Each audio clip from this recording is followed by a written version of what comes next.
देश में तीसरी बार ऐसा लग रहा है कि एनडीए की ही सरकार बनने जा रही है। 295 सीटें एनडीए के खाते में। नतीजे और रुझानों का जो मिला जुला आंकड़ा हमारे सामने है और 231 पर इंडिया गठबंधन। लखनऊ हम सीधे अंजना चलते हैं क्योंकि वहां से अभी कुछ देर पहले समाजवादी पार्टी और बीजेपी कार्यकर्ताओं के बीच झड़प की तस्वीरें आई थी। इस समय हालांकि स्थिति सामान्य बताई जा रही है। आशीष हमारे साथ वहां बीजेपी दफ्तर से जुड़े हुए हैं। आशीष बताएं। देखिए, मैं इस समय बीजेपी दफ्तर पे था अभी, और लेकिन अभी मैं कांग्रेस दफ्तर पे पहुंचा हूं क्योंकि यहाँ पर शोर ज्यादा बढ़ने लगा था और लोगों का प्रदेश में आप जानते हैं कि जिस तरीके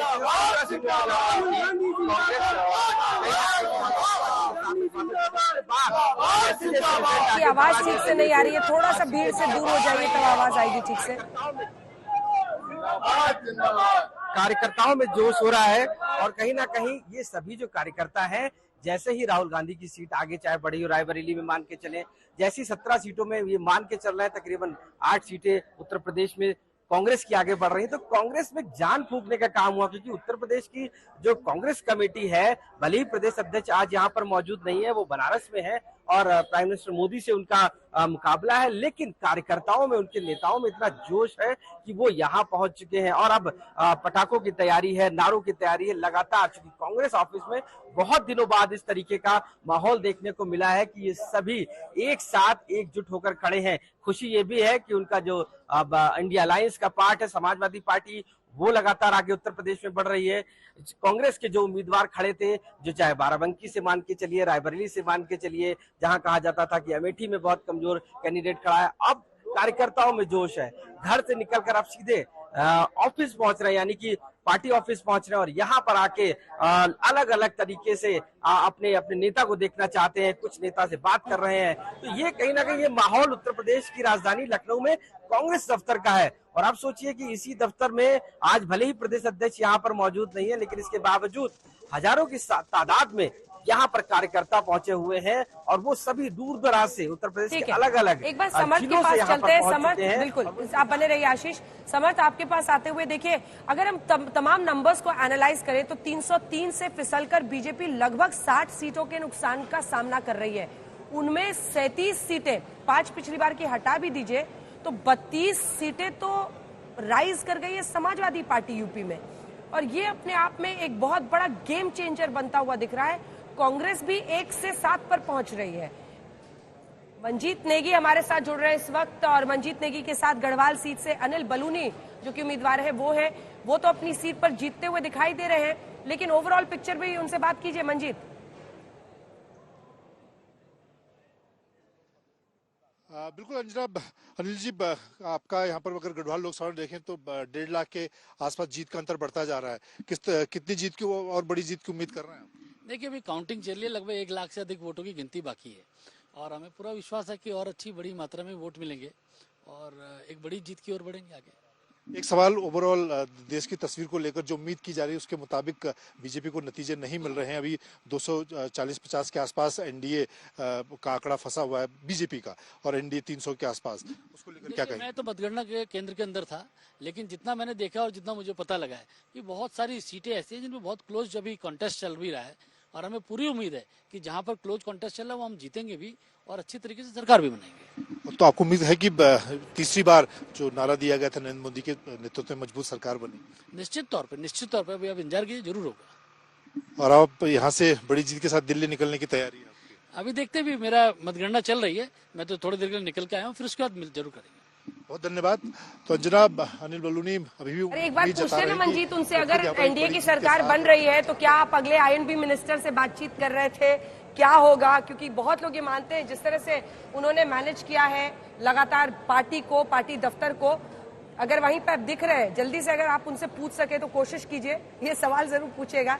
समर्थ, तब तक आपके पास आते हुए, समर्थ जल्दी से जो प्रश्न मैंने किया था, 37 तो सपा ले जा रही है, सबसे बड़ा गेम चेंजर बन गई है वो एनडीए के लिए, बीजेपी के लिए। अंजना, आप भी लगातार यूपी में ग्राउंड पर थी, आपने भी देखा एक अंडर करंट जो था वो लगातार था, जिसकी चर्चा हो रही थी। चाहे वो रैली में जिस तरह से अखिलेश और राहुल की रैली में आप देख रही थी, भीड़ थी, लोगों में एक पागलपन था, रोड शोज होते थे तो उसमें भी लोग निकल आते थे, तो तमाम वो चीजें थी। फैक्टर्स के काम किए हैं जो समझ में आता है। उन फैक्टर्स में आप देखिए तो रोजगार एक बड़ा मुद्दा था, पेपर लीक को भी एक बड़ा इशू विपक्ष ने बनाया था, जो संविधान की बात थी वो थी। लेकिन जो अगर आप कास्ट के इक्वेशन देखें, जातीय समीकरण देखें, तो जो टिकट बंटवारा समाजवादी पार्टी ने इस बार किया था उसकी काफी तारीफ हुई। अखिलेश यादव ने बहुत सूझबूझ के साथ इस बार टिकट वितरण किया है। जो पीडीए की उन्होंने बात की थी कि पीडीए ही एनडीए को हराएगा, लगातार वो एक ही बात बोल रहे थे, तो ऐसा समझ में आता है कि जो दलित वोट बैंक है वो भी इस बार समाजवादी पार्टी को मिला। यानी कि जो कोर वोट बैंक उनका MY है, यानी कि मुस्लिम यादव है, वो तो उनके साथ एक तरफा गया ही गया है। उसके साथ साथ जो बसपा का वोट बैंक था, जो कहीं ना कहीं यूपी विधानसभा के चुनाव में बीजेपी की ओर शिफ्ट हुआ था, वो इस बार समाजवादी पार्टी के भी खेमे में गया है, जिसका असर यह है कि 35+ सीट्स पे कहीं ना कहीं समाजवादी पार्टी लीड कर रही है। हालांकि नतीजे शाम तक आएंगे, लेकिन आप मानिए कि जो पार्टी 5 सीट्स पर थी पिछले चुनाव में बसपा के साथ अलायंस में, इस बार कांग्रेस के साथ अलायंस करती है और 5 से सीधे 35 के अराउंड आती है। फिगर्स अगर थोड़ी भी नीचे जाती है तो आप मानकर चलिए शाम होते होते 30+ भी अगर रहती है समाजवादी पार्टी, तो उनके लिए शायद 27 के लिए रास्ते बेहद खुले होंगे। सरकार बने या ना बने, पर एक बात है, यूपी में बहुत बड़ी पार्टी सबसे बड़ा गेम तो समाजवादी पार्टी के लिए है और उत्तर प्रदेश के नतीजों का कम से कम मंथन बहुत होगा। और 2004 में श्वेता 35 सीटें उन्होंने जीती थी। अगर 35 के ऊपर जाते हैं, जो अभी रुझान है, उनका लंबे वक्त का सबसे बेस्ट परफॉर्मेंस। 2004 में कंपटीशन अलग किस्म का था। इस समय योगी आदित्यनाथ जैसे मुख्यमंत्री हैं, अमित शाह जिनको चाणक्य कहा गया पहली बार जब उत्तर प्रदेश के नतीजे आए थे समर्थ, और उसके बाद अब जब है जहां कांग्रेस पार्टी 2 सीटों पर कहा जाता था 2 सीटों की पार्टी रह गई है, केवल परिवार की पार्टियां की सीटें अपनी वो बचा पाएगी, वहां पर उसकी ऐसी बढ़त अगर हम देखते हैं। हमारे साथ और भी मेहमान इस समय जुड़े हुए हैं। अनुमा आचार्य जी, ये बताइए कि अमेठी एक प्रतिष्ठा की सीट हो गई थी और काफी ज्यादा राहुल गांधी को घेरा भी गया था इस बात पर कि अमेठी की सीट छोड़कर वो भाग रहे हैं, डरो मत भागो मत, ये भी कहा गया बीजेपी की तरफ से।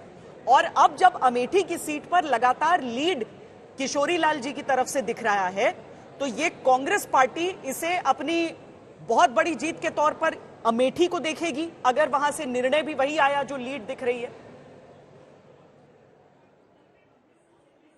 श्वेता जी, शास्त्रों में कहा गया है कि अति सर्वत्र वर्जयेत, और जहां पर भी अति अहंकार की हो जाती है उसका परिणाम भारतीय जनता पार्टी देख रही है।